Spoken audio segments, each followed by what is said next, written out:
ለቃቃሚ ስንፍና አጉል ተአምር ይፈጠራል ብሎ ይጠብቃል።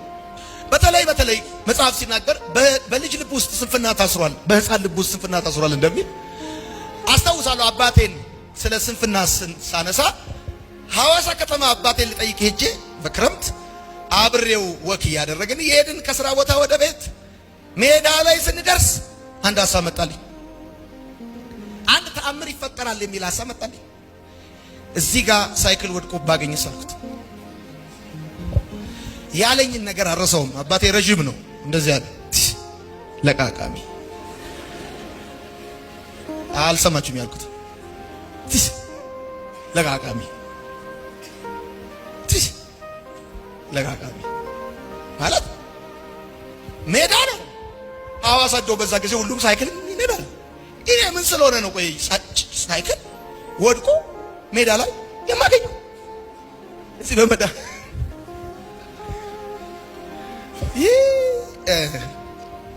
ስንፍና አንድ የሆነ ተአምር ይሆናል ብሎ ይጠብቃል።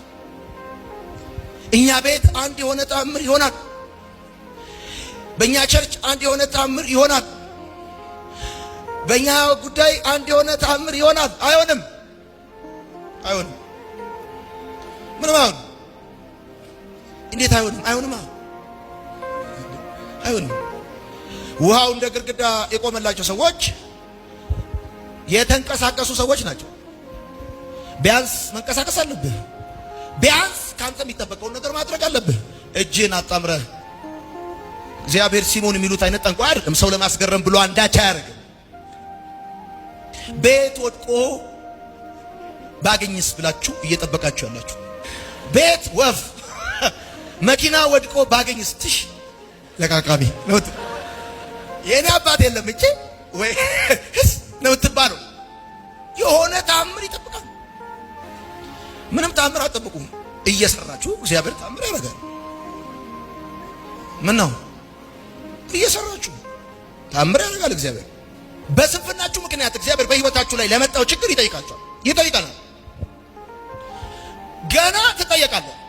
በስንፍና ምክንያት በህይወትህ ላይ ለመጣው ችግር ተጠያቂ ነህ። ይሄ ነገር ሲገባኝ ንስሐ ራሱ ገብቻለሁ። በስንፍና ምክንያት በህይወቴ ላይ ለፈጠርኩት መከራ፣ በመሰረቱ ሁሉም መከራ በህይወትህ ላይ በረከት ያመጣል አይደል? በስንፍና ምክንያት ተራብክ እንበል፣ ገና በመራብ ምክንያት ራሱ እግዚአብሔር ይጠይቃል። በመቸገር ምክንያት ራሱ እግዚአብሔር ይጠይቃል።